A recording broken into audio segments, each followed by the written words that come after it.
हालो जी, अभी आप लोगों के बीच में और नेतागणों के माध्यम से बहुत ही बढ़िया जानकारी। देखिए समय बहुत कम है और जब समय कम होता है तो कहीं ना कहीं गलती होती रहती है। जब समय कम होता है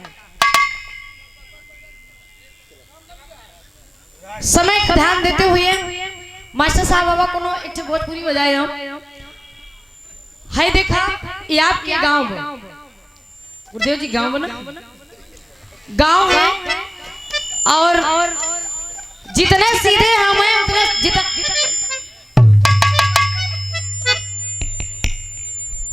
हेलो देखिए जितने सीधे हम दिखते हैं उतने हैं नहीं, जितने सीधे दिखते हैं उतने हैं नहीं।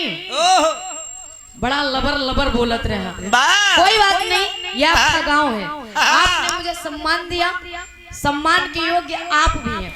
इस वजह से ना कुछ कहते हुए बोला तो बहुत ही बड़ी बात। कहन आज के जमाने की जो फैशन चला भाई, फैशन ये हमार वाला फैशन कहा था। 4 जने लागत हैं पकड़े ही बिना, 4 जने जाना था कबई लागत हैं फाफा तोरे पड़ोसे घाटे पे। हाँ जमाना बहुत आगे चला गया है। जब से लोग बर्गर, चाउमीन, मोमोज ये दुनियादारी खाने लगे हैं ना, उनका दिमाग भी चाइना जैसे चलने लगा है।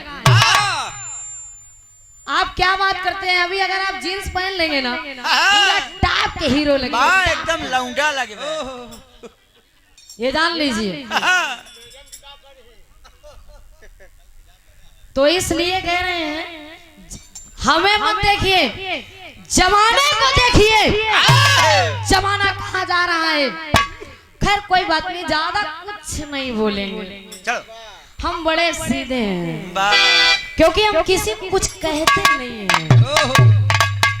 अब भैया जब बार बार वार पड़े, जब बार बार वार पड़े तो आदमी कहाँ तक सहे। खिसिया के का झापड़ लगाएंगे। आपने हमें ज्यादा कुछ नहीं बोला इसलिए हम ज्यादा कुछ नहीं बोलेंगे। ये आपका गांव है, ये आपका घर है, कुछ भी नहीं बोलेंगे। कोई बात नहीं, लेकिन मिलिए कभी, अखाड़े में उतरिए तब फिर बताओगे, तब पटकब।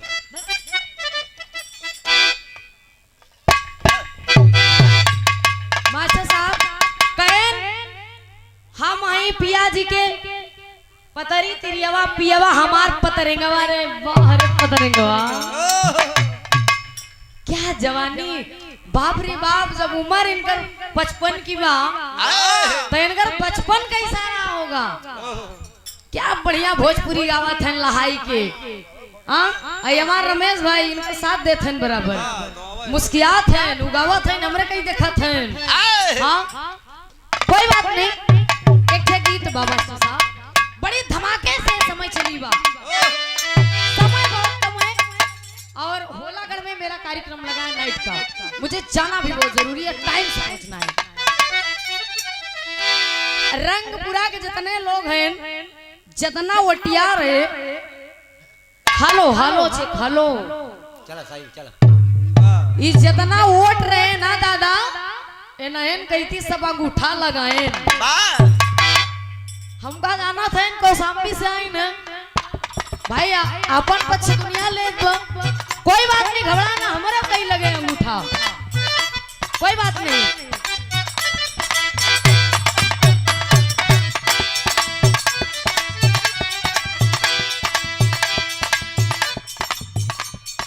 हम तो तार गई नहीं हो, सुंदर बोर पैनी हो, लेकिन ये ना बजे हमारी स्पेशल गीत जान बा।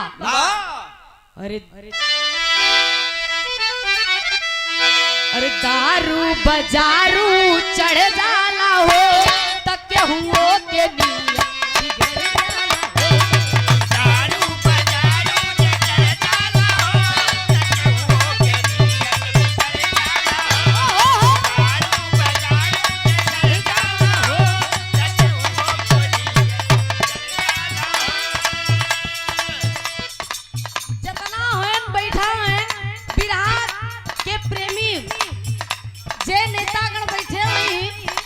हमारे कहती जब लखा तो ये बेचारे का तारा सावत हुए बा पैसा बेचारी ले कितनी लड़कियां कितना सुस्त गावत बा हाय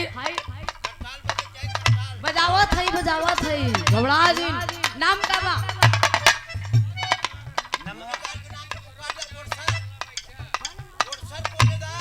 कोटेदार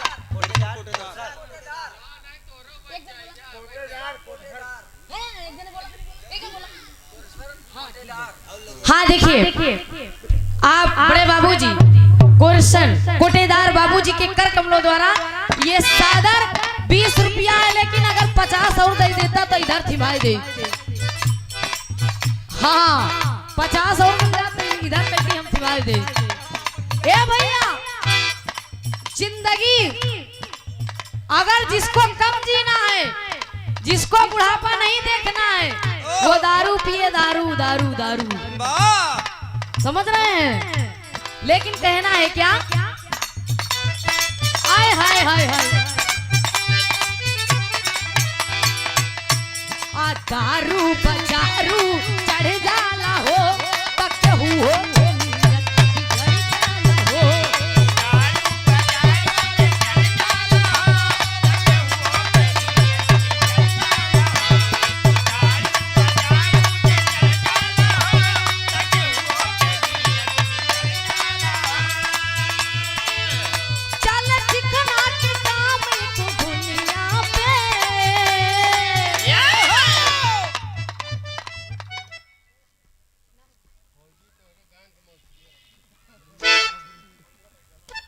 हाँ देखिए सेवा में आप फौजी साहब जी ये हमारे आज जो मुख्य सहयोगी हैं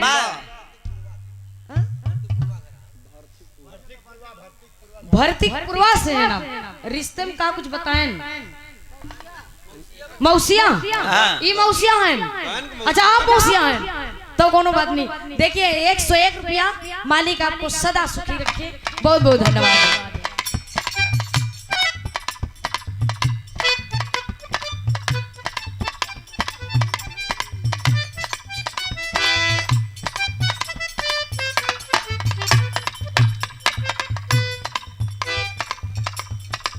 देखिए सेवा में शब्द नहीं मिल रहे हैं कि हम कहां से शुरुआत करें। कभी कभी खुशी आता हो जाती है तो आदमी पागल सा हो जाता है। देखिए आप बिरहा लोकगीत के बड़े ही सुपर डुपर कलाकार हैं और आपका नाम सदा फल फौजी साहब जी। और ये हमारा सौभाग्य है कि आप इस बच्ची को समय दिए। बहुत बहुत आपका हृदय से धन्यवाद है। कहना है क्या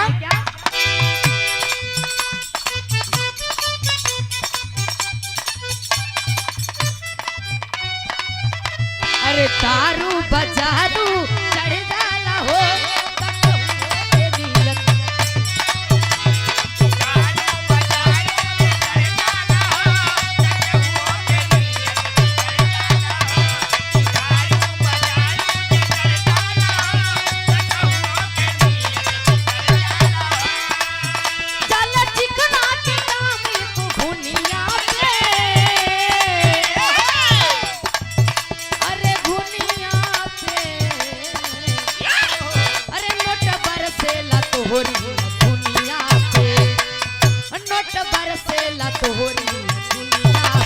जब ही आवे लुका मारा हरा दुनिया पे जब ही आवे लुका मारा हरा दुनिया जब ही आवे लुका मारा हरा दुनिया बड़ा बढ़िया गीत है। देखिए जब मंच पे जब इनका जब प्रस्तुति हुई गाना के माध्यम से हम तो इनका देखत रह गए। नजर हमारी गड़ी की गड़ी रह गई। अब पूछा काहे बिना क्योंकि आप लोगन के दिमागवा में सूरज चलत बा हम समझत है ये बड़े गलत नजर हमारी गड़ी रह गई। हम सोचत रहे हे राम लाल जी लहरी उतरी आयन का आए जवान जवान फुर्ती से गावत हैं, लेकिन याद रखा दादा राम कैलाश हैं, हम मिले मौका मिलेगा तो बता देंगे, अभी आज सही मौका नहीं है। लेकिन कोई बात नहीं, सेवा में आप बड़े ही सम्मानित राम कुमार जी पार्षद हाँ देखिए, जो कि ग्राम मदरी से पूर्व प्रधान अशोक पटेल बदरी के सरजमी से ये 100 रुपए सम्मान, मालिक आपको सदा सुखी रखे। एक स्वर में सभी महानुभावों को बहुत बहुत धन्यवाद है। लेकिन कहना है क्या, नोट बरसेला तोहरी दुनिया पे, जब हिलावे कमर हर दुनिया पे,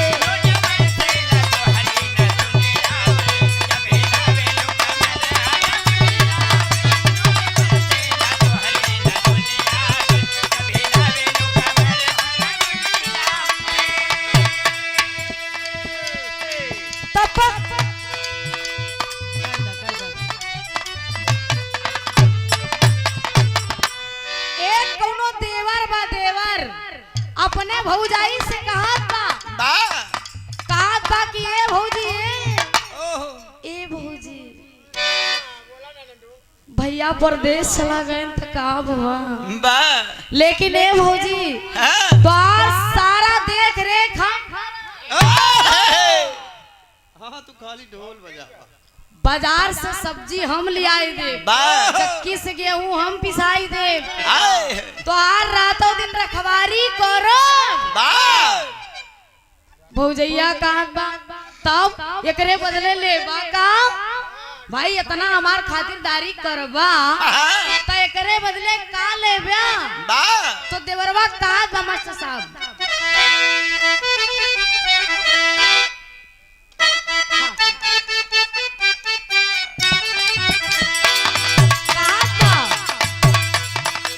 हेने देखा हेलो हेने देखा का गोचा गाछी लगाया है, अरे ऐसे जिन देखा कि घरवा में डिवोर्स हो जाए भैया, घरवा जाए बात, ऐसा जिन देखा, क्योंकि देखो मगर आए हाय प्यार से बुरी नजर वाले तेरा,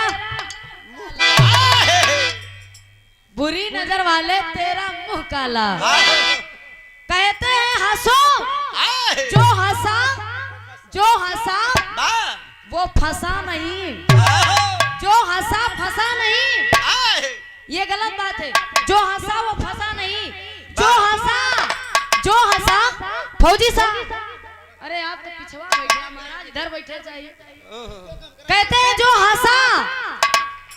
जो हंसा उसका घर बसा, रमेश भैया, जो हंसा उसका घर बसा, आज इसका घर बसा, उससे पूछिए कभी बेचारा हंसा, जब देखा 70 पिए पड़ा, टेंशन बा, लड़का के कपड़ा नाई बा, जूता चप्पल नाई बा, तेल नून लकड़ी में परेशान बा, यानी जो हंसा उसका घर बसा, और जिसका घर बसा वो फिर कभी नहीं हंसा। लेकिन गीत प्यार को ध्यान देंगे कैसे,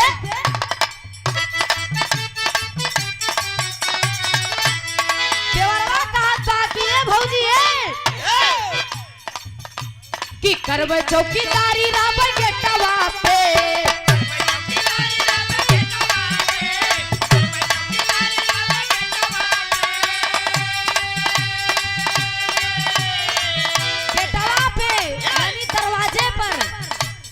करब चौकीदारी राम के टवा पे, भौजी लेबना मजूरी राम के,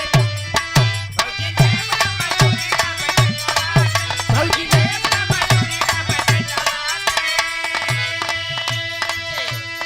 पेटवा में, पेट का मतलब अंदर नाई वाली आएगी, पेट माने 2 रोटी बनाए के दिया संझा सुबेरे, टाइम से वो करे करब कि करबै चौकीदारी राबै गेटवा पे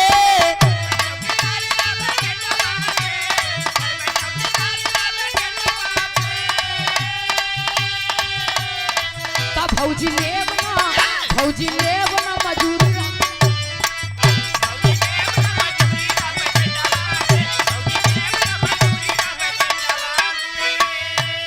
ऐसे मतलब नहीं बा यादव जी हमार गनवा ध्यान दिया आउट ऑफ नेटवर्क ना हो जाया सुने हमार गाना आप जौन कहा ना कि आज के जमाने में ऐसा कपड़ा चलबे 4 जने पकड़ा थे तब उठत बा यह बतिया से याद आ गई बा समय कम बा लेकिन बहुत बड़ी जानकारी देकर जाऊंगी कैसे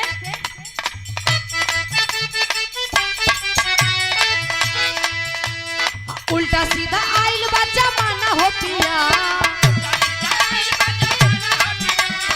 उल्टा हो गया जमाना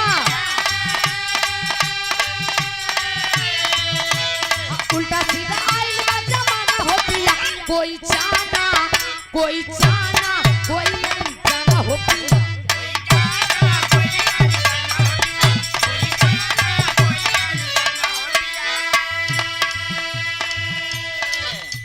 कोई जाना कोई अनजाना हो पिया आखिर पहली लाइन में है क्या अब पहले के मनई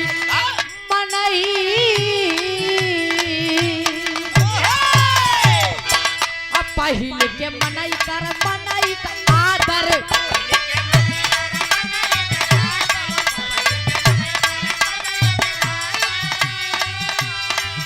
अभी गरी समझिया मत जोड़े बिरादर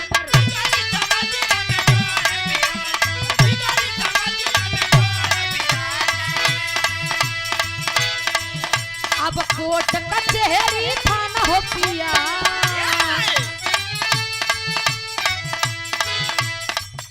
पहले के समय में लोग एक दूसरे का सम्मान करते थे आदर करते थे आज के समय में अगर कोई तरह का विवाद हो जाए छोटा से लेके बड़ा तक कांड हो जाए तो सीधा वही 112 बगलिया वाला खुदे कही ये काका अगर 112 में फोन कर देबा तो जान ला कि तब तो हर काम हुए कहत बा सेवा में तारादीन पासी जी सॉरी